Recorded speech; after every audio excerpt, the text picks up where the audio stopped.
antes de las elecciones estaban los diplomáticos y los héroes nacionales del Partido 20 Venezuela, estaban asilados en la Embajada de Argentina en Caracas, que luego de las elecciones fue expulsado todo su cuerpo diplomático y el problema que vino con Milei.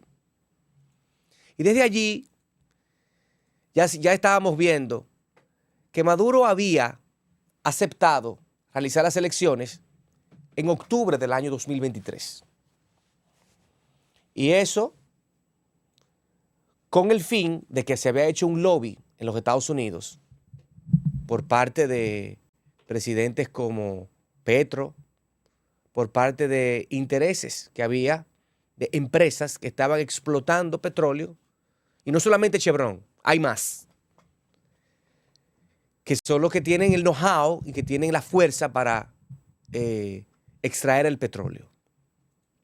Pero viéndolos asilados en la embajada y cómo ellos contaban, y al aparecer un diputado brasileño estableciendo que cómo era posible, ya esto luego de las elecciones, que voy a hacer un brinco, que cómo era posible que quienes estuvieran llevando las negociaciones sean, o las conversaciones con Maduro, fueran Petro y Lula. Que eso era imposible, que vienen de la misma ideología, que tienen la misma filosofía, que son guerrilleros, que tienen una visión distinta, que si se hubieran puesto a entablar o ser los edecanes de estas conversaciones a Milei de la Argentina o a Bukele del Salvador, la credibilidad de lo que se estaba hablando hubiera sido distinta. Sin ver la cantidad de negocios que tenía Maduro en España, la cantidad de negocios que tenía con empresas fantasmas en los Estados Unidos, etc. Pero viendo estos asilados que luego de 420 días, específicamente hace unas semanas, fueron liberados porque estaban cumpliendo una prisión diplomática o estaban cumpliendo prisión en una sede diplomática que había sido totalmente expulsada de Venezuela por parte del gobierno, pero quien la custodiaba o quien la representaba era Brasil. Y como quiera le hicieron todas las diabluras habidas y por haber para tratar de encarcelar o asesinar a esa gente que estaba allá adentro. Y gracias al apoyo internacional y a los convenios internacionales diplomáticos que soportan este conglomerado de países, se salvaron. Se salvaron. Y ahí estaban los responsables de buscar a Edmundo González Urrutia para que se postulara como presidente. Ahí estuvieron los responsables de organizar las elecciones. Ahí estuvieron los responsables de ubicar a las personas que iban a trabajar en los centros de votación.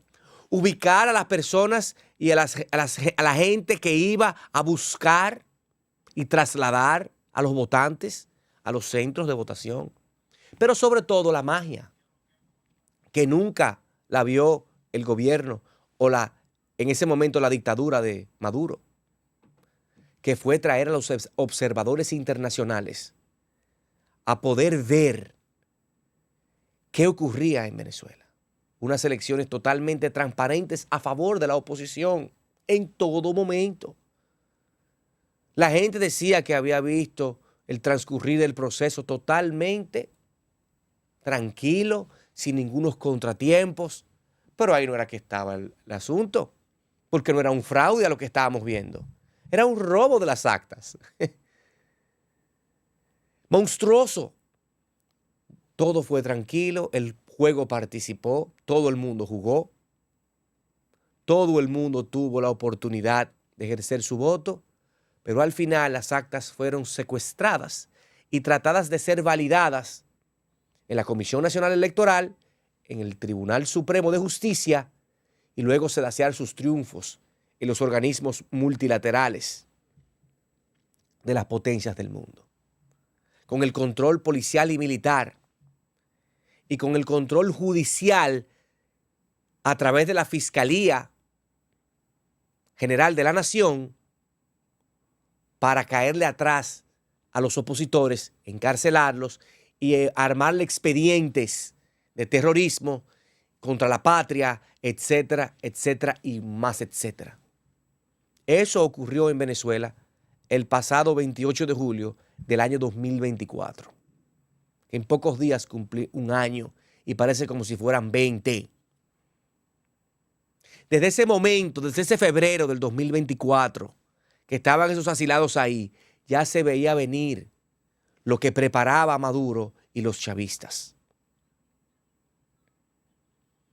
Diciendo esto, en el año 2022 se hizo una licencia pro Maduro por parte de Joe Biden para negociar el canje de rehenes, para negociar bajar las sanciones a Venezuela, etcétera, etcétera. ¿Qué produjo esto? Un alivio para el gobierno. Por eso Marco Rubio, los titulares, dice en su intervención durante las audiencias del subcomité del Estado, del Subcomité de Estado, Operaciones Extranjeras y Programas Relacionados del Comité de Asignaciones del Senado para examinar las estimaciones presupuestarias propuestas por el año fiscal 2026. En esa intervención dijo, no hay alivio para Maduro. La licencia de Chevron expira el martes y esto lo establece el secretario de Estado de los Estados Unidos, Marco Rubio. ¿Dónde? Dice, la licencia petrolera pro Maduro de Biden en Venezuela expirará el próximo martes 27 de mayo. Y eso lo escribió en su cuenta de X. Esta licencia, señores, permite a ciertas empresas, por eso lo digo, a ciertas empresas, no única y exclusivamente a Chevron. ¿Qué le permite? Continuar operando dentro del fuertemente sancionado sector petrolero venezolano. La iniciativa formaba parte de un esfuerzo más amplio de la administración Biden para fomentar el diálogo político con el régimen de Maduro y al mismo tiempo aliviar la presión económica y humanitaria sobre los venezolanos. ¿Qué hay que establecer con esto? Que fuentes familiares o familiarizadas con este tema estaban presionando para obtener importantes concesiones políticas y económicas a cambio de cualquier acuerdo petrolero que irían más allá del alcance de la extensión de la licencia. Anteriormente, algunos medios habían informado que Chevron ya había conseguido una extensión de 2 meses, una afirmación que ampliamente celebrada por miembros del régimen de Maduro. El anuncio del miércoles genera nuevas interrogantes sobre el futuro de los vínculos petroleros entre los Estados Unidos y Venezuela. La petrolera estatal PDVSA ha dependido durante mucho tiempo de socios extranjeros como Chevron para mantener sus operaciones en medio de una crónica falta de inversión, corrupción y el efecto de las sanciones estadounidenses sin experiencias y recursos de Chevron. Los analistas advierten que la producción petrolera del país, ya gravemente disminuida, podría declinar aún más. Y aquí está la cifra. ¿Qué es lo que produce Chevron para Venezuela? Para estos Maduro estúpidos de las plataformas digitales que me atacan cuando hablo de este tema. Y es que Chevron produce, oigan bien, amigos de Maduro, 220,000 barriles diarios en Venezuela. ¿Ustedes saben qué por ciento de la producción del total del país es? 24%. Es el Chevroncito. El Chevroncito le produce, o esa compañita le produce, el 24% de la producción total del país.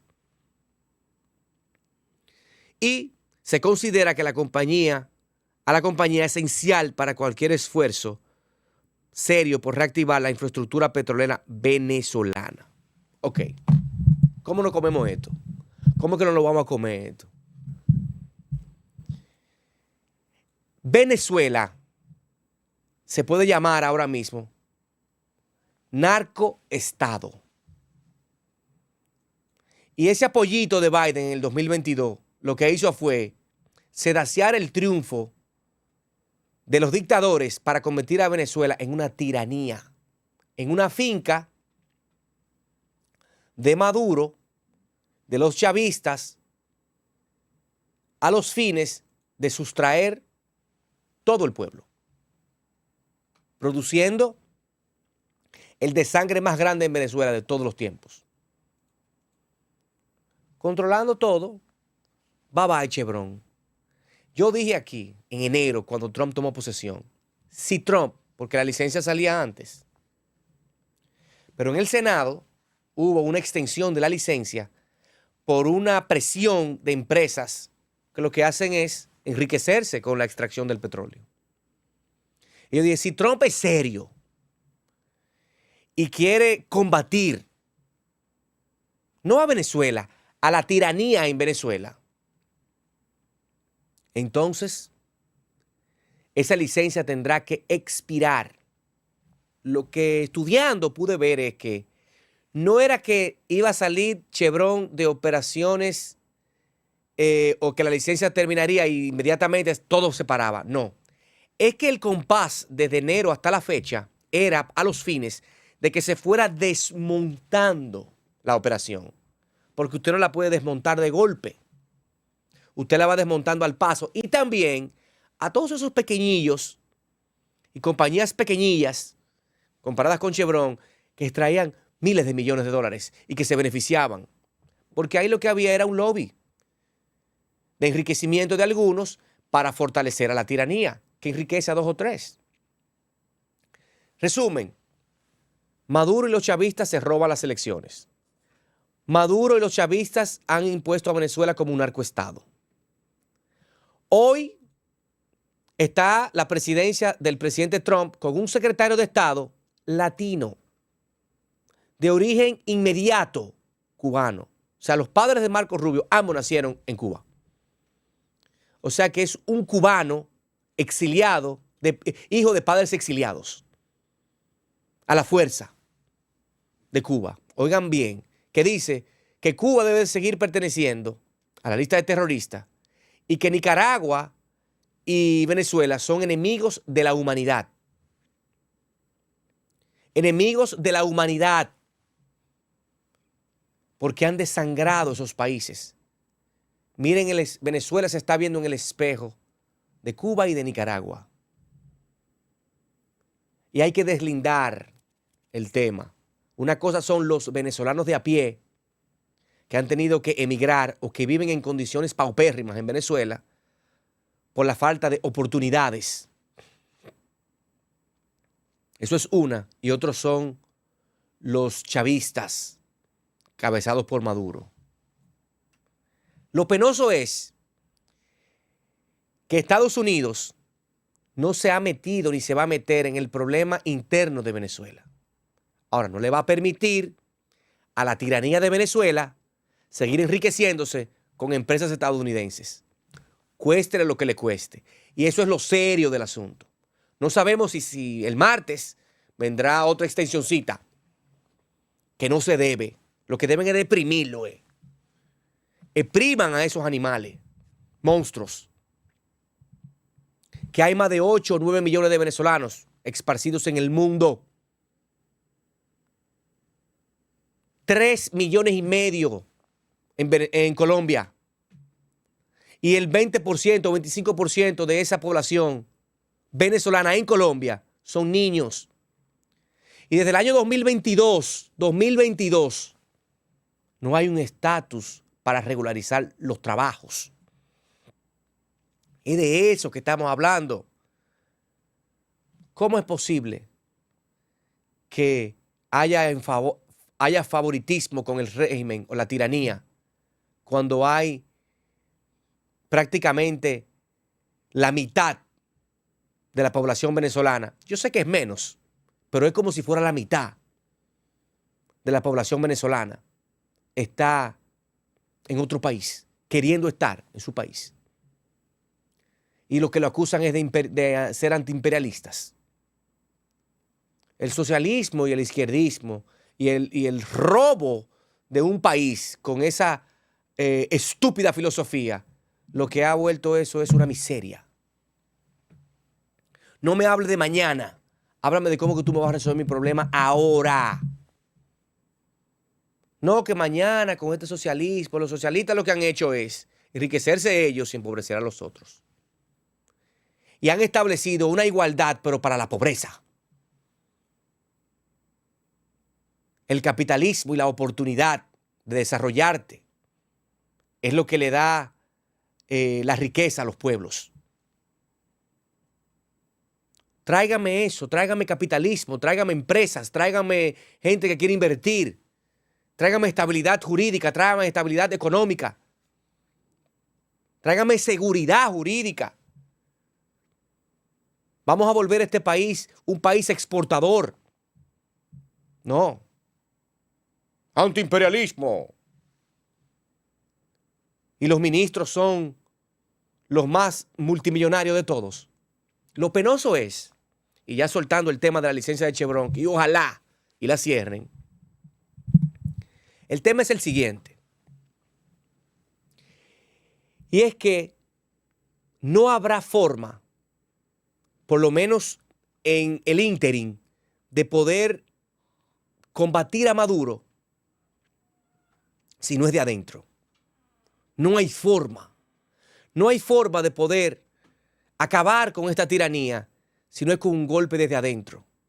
Y eso lo hemos visto en la caída de todas las dictaduras y tiranías durante los últimos 60, 70 años.